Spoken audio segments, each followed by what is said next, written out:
Père éternel, Dieu des armées, éternel Dieu tout-puissant, le Dieu des dieux, le roi des rois, le Seigneur des seigneurs, le tout-puissant Jésus-Christ de Nazareth. Le Dieu digne d'acclamation, digne d'exaltation, de célébration, de louange, d'adoration, le Seigneur Jésus-Christ de Nazareth. Jésus est Seigneur, qui est comme toi l'homme de Galilée, qui est comparable à toi, le puissant Dieu d'Israël. Je bénis ton Saint-Nom, Papa. Merci infiniment, Jésus. Toi qui m'as gardé la nuit, tu m'as réveillé le matin, Seigneur. Ton amour est grand, tu es merveilleux, Papa. Bien-aimé, je voulais dire ici que Jésus est Seigneur. Jésus est Seigneur. Bien-aimé, toute activité que nous menons de notre propre volonté, même si ça marche brièvement, bien-aimé, il faut s'interroger. Il faut s'interroger sur réellement ce qu'on est venu faire sur terre.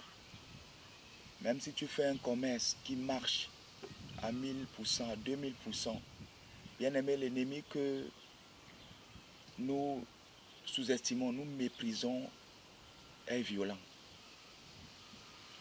Est violent, est méchant, a tout ce qu'on peut imaginer de ruser. De ruser, bien-aimé. Tu peux te retrouver en train de faire un commerce qui marche. C'est bien planifié par l'ennemi de t'éloigner de ton livre de vie, de ce que tu es réellement venu faire sur terre. L'ennemi va investir en toi un esprit de commerce. Un esprit de commerce. Tu vas faire un commerce qui marche. Et toi, tu vas rester accroché dessus, te disant que ça marche, le Seigneur est merveilleux. Et tu vas sortir de ta bouche tout le temps que Jésus est grand, mes activités marchent, le Seigneur Jésus est puissant et tout et tout. Tu vas adorer le Seigneur Jésus-Christ. Mais il y a quelque chose qu'il faut dire. Tout n'est pas de dire que Jésus-Christ. C'est pas ça. Jésus-Christ, le Seigneur Jésus-Christ ne prend plaisir qu'aux personnes qui obéissent à sa parole. Parce qu'il y a beaucoup qui font... C'est là il faut comprendre que l'ennemi vraiment c'est un rusé, c'est un malin. L'ennemi va te donner un travail qui te rapporte même l'argent, qui paye tes factures, tu es bien, tu es épanoui. Mais c'est pas ta voie, c'est une fausse voie, fausse piste. Seulement que l'ennemi sait que toi, dans ton niveau de vie, tu as appelé à servir le Seigneur. Tu as appelé à ouvrir demain une orphelinat. Tu as appelé à ouvrir une ONG. Tu as appelé à prêcher la parole du Seigneur partout dans le monde entier. L'ennemi va t'offrir un tremplin qui te ramène un peu de sous.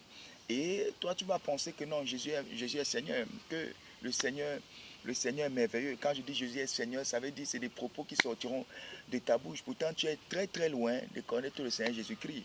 Le Seigneur Jésus-Christ ne prend plaisir qu'à tous ceux-là qui sont courageux et qui obéissent à sa parole, qui vivent selon la sanctification, la purification, l'honnêteté, l'obéissance. Il faut que l'évangile, la véritable évangile soit prêché. Le Seigneur Jésus-Christ, ce n'est pas de dire qu'on aime Jésus, que Jésus. Le problème, c'est de vivre selon ce que le livre de la loi que le Seigneur Jésus nous a laissé dire. Le Seigneur Jésus dit que tous ceux qui aiment le monde sont ennemis. Voilà, tous ceux qui aiment le monde sont ennemis de Dieu. Donc, les gens ne peuvent pas être en longueur, que tes activités marchent ou pas. Bien aimé, l'ennemi, c'est quelqu'un qui est tellement... vraiment, c'est un royaume. C'est un royaume. Quand on dit royaume, ça veut dire que c'est des personnes vraiment qui travaillent, qui sont mobilisées.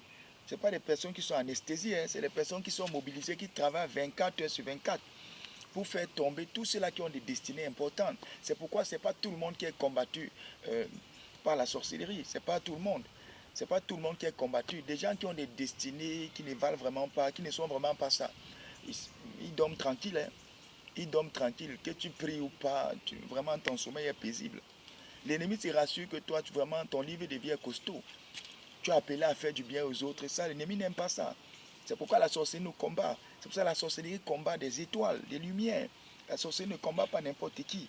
Donc bien aimé, je tenais à dire, si le fait n'est pas de dire Jésus-Christ, Jésus-Christ, le fait est de sortir des boîtes de nuit, de sortir de la fornication, l'impudicité, de sortir du mensonge, du vol. Voilà, voilà les plaisirs dont le Seigneur Jésus-Christ, voilà les voies dont le Seigneur Jésus-Christ vraiment prend plaisir de sortir de la discrétion, de sortir du commérage, de la calomnie. La calomnie que j'ai dit la dernière fois, le Seigneur Jésus-Christ, il n'y a pas autre chose qui vraiment attriste l'Esprit Saint, qui attriste le Tout-Puissant Jésus-Christ, comme la calomnie. Donc, bien aimé, il n'y a pas de petits mensonges avec le Seigneur Jésus-Christ. Il n'y a pas de petits mensonges. Quand on a dit qu'on aime le Seigneur, il faut aller essayer de lire un peu la parole. Et qu'est-ce que la parole dit? Il ne faut pas seulement proclamer comme ça que le Seigneur, le Seigneur, le Seigneur. Pourtant, tu n'as aucune autorité spirituelle. Tu ne peux pas chasser un démon. Tu as des problèmes qui encombrent, tu as des problèmes qui encombrent ta vie. Quand tes enfants sont malades, tu cours voir les pasteurs. La parole de Dieu n'a pas dit que les pasteurs sont exemples de tout reproche, que j'ai mis sur terre des pasteurs qui vont résoudre tous vos problèmes spirituels. On a tous le même manteau que les pasteurs. Il suffit juste que, et d'ailleurs, ce n'est pas tous les pasteurs qui sont braves. Hein. Ce n'est pas tous les pasteurs qui ont réussi réellement euh, euh, un manteau du combat. Du combat. Ce n'est pas tout le monde. Donc, bien aimé, il faut revenir encore à ce qu'on dit. Le Seigneur Jésus-Christ ne prend plaisir qu'à ceux-là qui respectent les règles, qui respectent les règles, qui respectent le coup, les secrets des secrets, et n'est donné que à ceux qui ont réellement accepté le Seigneur Jésus-Christ. La parole de Dieu ne s'arrête pas à la Bible. C'est pourquoi le Seigneur dit un esprit viendra sur vous. Quand vous m'aurez accepté, un esprit viendra sur vous qui va vous révéler des choses cachées en profondeur. C'est pourquoi on a des amis dont on ignore la portée spirituelle. Quand tu as le Saint-Esprit, il te révèle l'identité spirituelle de tous ceux qui traînent avec toi. Et là, tu les vois tous, comme le Seigneur nous parle en songe, tu les vois en songe. Le Seigneur peut aussi nous parler en rêve. Tu les vois en rêve, mais les cauchemars, c'est l'ennemi. Le Seigneur peut aussi nous parler en rêve. Mais le Seigneur parle beaucoup en songe. Donc c'est pour dire que quand le Saint-Esprit est à nous, on est surpris de rien. Je tenais encore à réitérer que même si tes activités marchent, si tu n'es réellement pas enraciné au Seigneur Jésus-Christ, ça vient de l'ennemi. Ça vient de l'ennemi bien-aimé. Euh, le Seigneur Jésus-Christ est la seule personne qui puisse nous révéler en réalité ce qu'on est venu faire sur terre. Seigneur, on est venu faire, franchement, on dit, je tourne en rond, je ne sais pas quoi faire. J'ai une activité qui marche. Est-ce que ça vient de toi, Jésus? Est-ce que ça vient de toi? Donc voilà, bien aimé, pour grandir spirituellement, il faut bannir beaucoup de choses. Il faut bannir beaucoup de choses. Si on commence à dire ces choses ici, les gens vont penser que vraiment on m'exaspère.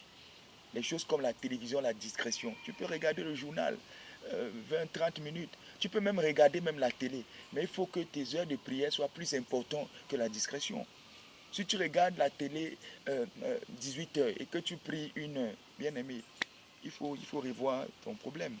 Il faut revoir ton problème. Donc, si tu n'as pas une autorité spirituelle, il faut te poser des questions. Le fait n'est pas de dire Jésus, le fait est de vivre selon ses commandements, ses règles, l'obéissance, sortir de la masturbation, sortir du commérage, sortir de la discrétion, du vagabondage, du trouble et puis du désordre. Sortir de toutes ces choses, soigner ce qu'on regarde, ce qu'on voit, ce qu'on entend et choisir ses amis. Et qui nous fait choisir les amis, c'est le Seigneur Jésus-Christ qui nous révèle que cette personne est bien pour nous. Parce que les dents ne reflètent pas le cœur. Les bisous, les bons cadeaux du vis-à-vis ne reflètent pas sa sincère amitié envers toi. Il faut faire attention. Jésus-Christ voit dans le noir. Donc, bien aimé, c'est ce que je tenais à dire.